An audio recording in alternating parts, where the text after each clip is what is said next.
Hello, my lovelies. I'm putting some makeup on, so I thought I might as well talk to you. I'm sitting in my bra, not because I'm showing off my massive bazookas, but because I'm waiting for that flipping HRT to dry. I think I spent most of my life waiting for that to dry.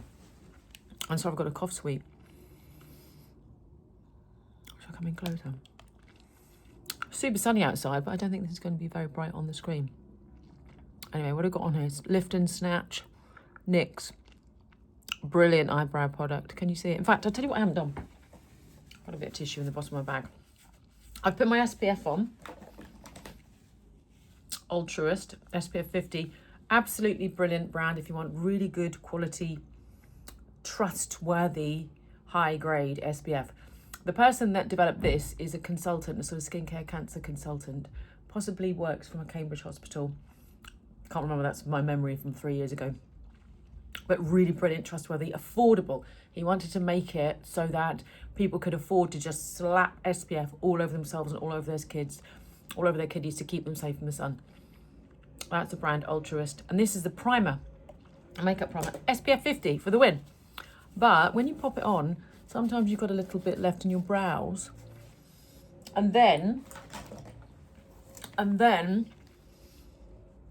the eyebrow product won't really stick because it's too kind of oily. Bit of powder,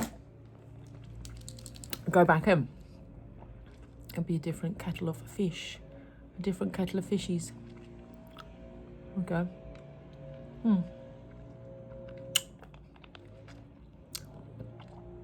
I don't have much of a brow, or actually I've got an okay brow, but I don't have much of an arch. So I like to use a product to give me more of an arch, which gives you a little facelift, sort of. I mean, can we call it a facelift?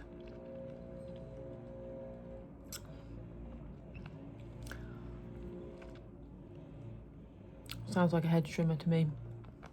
There we go, one done.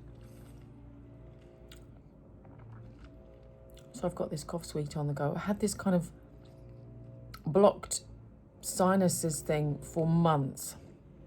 I'm going to see the GP about it next week. I kind of tried everything from a course of antibiotics to a course of decongestants and stuff like that. So I need to go and see an ENT person in case it's a polyp or something. Of course, I've been worried sick about it actually, secretly, because anything like this, I instantly, as we all do, we think it's something sinister, and they're going to tell me I've got 2 weeks to live or something. I cannot control those intrusive thoughts. We went on a ski holiday recently, and it just wakes me up in the night. I hate that feeling, and had it before. Had a lump in my breast, not a lump actually. It was calcification, but it came up on a mammogram, and it was in COVID, so I had to wait. They told me I had this teeny tiny thing. I'm sorry if this is annoying you. I had this teeny tiny thing in my right breast, which is now dented. It wasn't exactly perfect before, so I don't care. Anyway, what was I talking about? Oh, so I had a routine mammogram. That came up.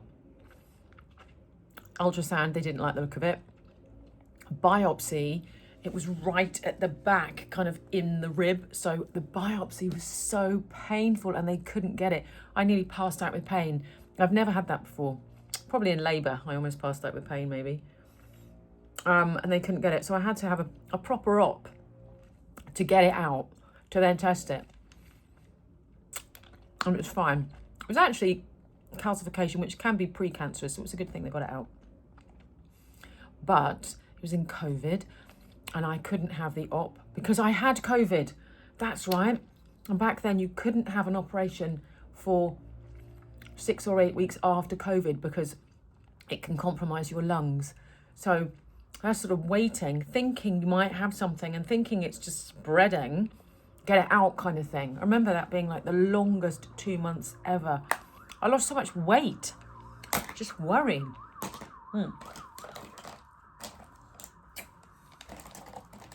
So that's where I am now. I sometimes think, oh, for goodness sake, just it is what it is, and then it wakes me up in the night. We've all been there, and I'm lucky it's often not been anything. I've had a few little ops in my time. Big back op. I was about 35. Had a big back op. Not a big back op in the grand scheme of back ops. I had a disc, a prolapse disc. Usually a prolapse disc goes out onto your sciatica, onto your sciatic nerve, which gives you sciatica, which is pain. Very painful. I had that as well. But my disc prolapsed into my spinal column, which is a big problem because it's not just pain at that point, it's nerve damage. And you can, because I was L4, L5, you can actually lose every function below that point, which is bowel, bladder and sexual function below L4, L5. So that was the big fear, that I would lose that. So they removed the disc, and that was 20 years ago. And what a brilliant surgeon. It was super risky. Because I was tiny, apparently, it makes a difference. And gosh, I was so tiny. Again. Well, do you know, I wasn't worried sick. When I had this op, I've never understood this before in my life, because I'm quite little, but I eat a lot. I've got a good appetite, high metabolism. And I've never understood when people can't eat. I've always thought, oh, you can always eat. You can always eat. Like, you can always eat. And I remember I couldn't eat.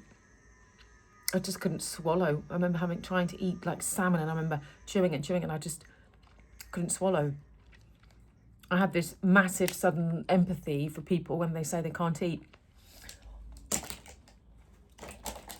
In life, the more you live, the more you understand that you just know nothing until you've lived something. So I've learned that quite a lot in my life over the years. You just, if you haven't walked in somebody's shoes, you just don't get it. You don't get it if you haven't walked in someone's shoes. You just don't get it. You can try and understand, you can try and empathise. You never really get it. I think that's why in life, if you have real challenges, you need to find a support group, a charity, a support group, another person, another survivor, another victim, another whatever we call ourselves. But you need to find another person that has walked your path. And then you understand even things, it doesn't have to be operations and illnesses and trauma stuff. It can be something like, I don't know, your love of the violin. You know, find your tribe. I've curled my eyelash really badly. Do you ever do that where you put your eyelash curler on? By the way, always do one at a time. I've done one eyelash, then I'll put the mascara on it, because otherwise your lashes will lose their hard on before you get to the other one. And then push it a little bit. Kind of hold it a little bit while it sets.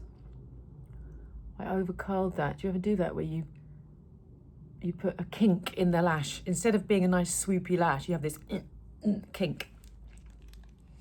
I just did it. That's because I didn't go close enough to my recording. Yeah, that's handy. That's because I didn't go close enough to my lash line. And the reason I didn't is because I think if you go too close to your lash line, I think it damages your lashes. I've done it again. It could be those lash curlers. Let's blame the curlers. Shiseido. I don't like Shiseido anyway because they're not cruelty free. So I don't know why I've got them, because I don't use Shiseido. Somebody must have given me those. I think it's a bit overpriced as well, if I'm honest. But it's a very bougie brand. They have fantastic press events and stuff like that, so everybody loves it. But it's not cruelty free. It's third-party tested on animals and I'm cruelty-free. So, as much as I'd love to go to a bougie event, the principles stop me. Damn your principles, Karina. I'm laughing, but it's not funny. Testing on animals is not funny. So I don't know when you're watching this, but this is the week that they broke into a lab and they've rescued, I think it's about 2,000 beagles. It was so cruel how they're treated. I've got to say, as an animal lover who's against animal testing, I'm just very seriously, I say no to all the bougie trips that test on animals, which is tough, and all the money that they offer you to do ads. Or they used to, they've given up now. So as much as I'm an animal lover, I did actually think to take those dogs out of their... You need to know what they've been... I think, do they know what they have actually done to them? What I'm saying is, my thought process was, what if they've been experimenting on some virus and then they released that virus? I don't know what they were doing with them, those poor animals. And now somebody very brave has taken photographs in the lab so we can see them. The problem with me also is, and you'll be the same, as soon as you look at those pictures, because I follow Peter, and you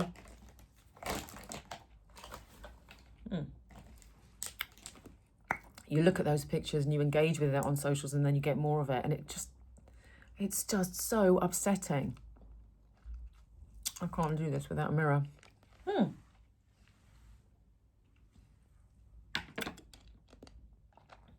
Down there. I see. Yeah. Put a bit of black eyeliner up there.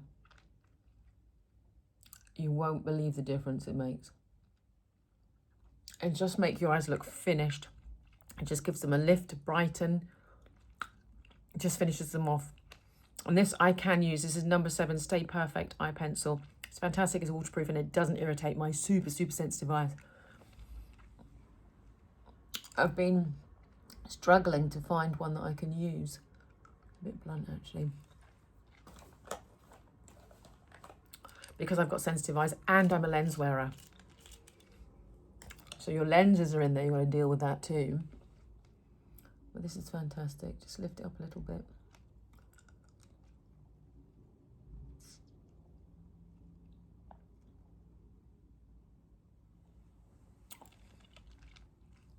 And then if I was going somewhere in the evening, I would just take it along the bottom a little bit too, just at the outer corners. I dot it in the outer corners there to give my eye a little teeny lift. Teeny. I bet you're thinking, I wish you'd bloody hurry up and finish that sweet.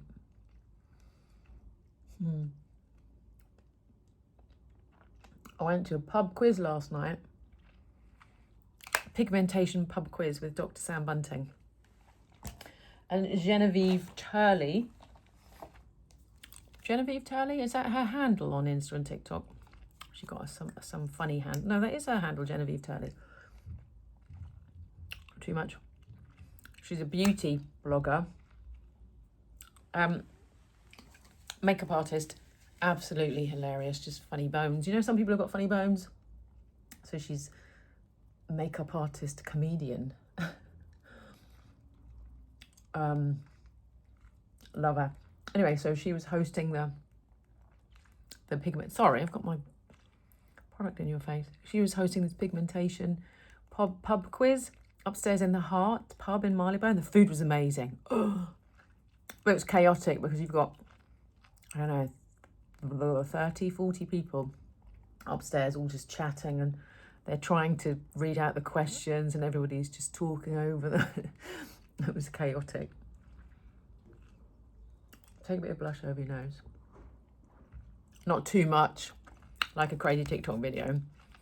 Just a little bit, links it all in. I love these products. They're Jane Iredale. I think that's how you pronounce it. Colour Luxe. Liquid blush. This is Wild Child. So lovely. And then we want a bit of Code8 Beauty. Summer bronzer. East Hampton. really high. If I've been doing that the whole video. Really high, like ridiculously high with your blusher, bronzer and blusher. Ridiculously high, almost up under the eye. It gives such a lift, it's crazy. Used to put it down here, didn't we? And has our eye changed as to what we now think is the norm?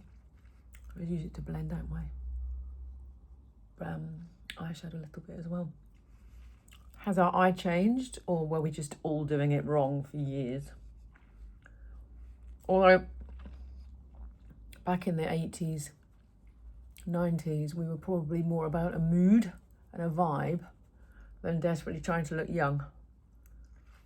So we'd have it down here to look like we're in that Robert Palmer video.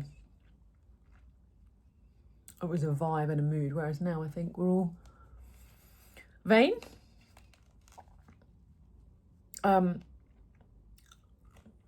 Vain, or just, would you call it vain? Self-obsessed, or because we're just looking our phones at ourselves all the time. And we look at photographs of ourselves that people have sent us.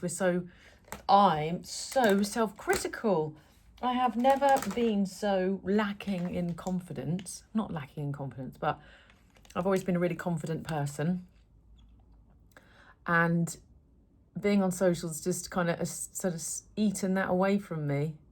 I was much happier before I did this job, when I just freely talked. And I've always loved fashion and makeup, but I've never spent that much time thinking about it. I'm your throw on clothes that make you feel good and walk out the door. I've always been the slightly undone hair, nothing's quite finished, makeup in the car because in the train, because I just want to get there. I want to go to see my friends. I'm so busy. I used to be so busy. I didn't have time anyway. And I love that it's not relevant what you're wearing, but I love that it's more about your feelings and your friendships and your emotions and catching up and seeing your friends and having a good time than actually having this sort of aesthetic. And also, I loved it when we all had our like vibe, like who we really were. You sort of knew who you were, like you were rock chick or a sort of Park Avenue princess type. Now it's just sort of like brown and beige, barrel leg jeans, pointy toe shoes. Me too. I'm doing it too. We're all kind of brainwashed into this sort of aesthetic. Huda Beauty. This is incredible. This is a lip stain. This will last all day. Lip contour stain, soft nude. And then this Huda Beauty Ooh Baby. Bit of gloss. I don't think I've ever known a lip gloss, lip liner combo to last as long as they last. And that was my makeup. So I've just put my blouse on with you. And I need jewellery. Where's this from? Maison Hotel. Love this brand. It's silly, crazy prices from memory. This is last year or the year before. Let's get on the bed. It's cheesecloth. Next bra, by the way. I love a coloured bra. I love pretty bras. I don't ever match with my pants, and I don't care. This is like a cheeseclothy. It's very Free People vibes. I think this might have been 150 or something. But then again, Free People is hella expensive. And I always think that's really expensive when I'm in Free People. I think I'm not paying that for that thing, that piece of string. I'm not paying that. And then I search around the high street and I just can't find the vibe. No one really does it like them. And then I'll go back and get it. Some of their clothes I bought, I mean, literally, some of their jeans I bought, they don't wash very well. But no one really does it like them. So anyway, this is a lovely blouse, cheesecloth. And then I've got a real straight-legged jean on, which is Uniqlo. Jonathan Anderson collab. Really straight. Let's see if I can stand like the Karate Kid. Very straight. My unpolished toes. It's my thing I must do. I must paint my nails. And then every morning I think, like now, I must paint to my nails. And I think I can't paint my nails because they'll be wet. And that's happened every day for months. I must go and do my hair. You have a lush day. Where am I going? I'm going to go and try some clothes on to put on Insta. I'm going to go to, where should we go? I think I'll go Marks and Spencer's and Next for sort of, just see what they've got going on. They're really kind of like classics, basics. And then I'm going to go to Free People, pop in Cos. Yeah, that's 4 things, 4 shops. Recording myself. Again, I don't have very good underwear on. I never have good underwear on when I do that. Oh.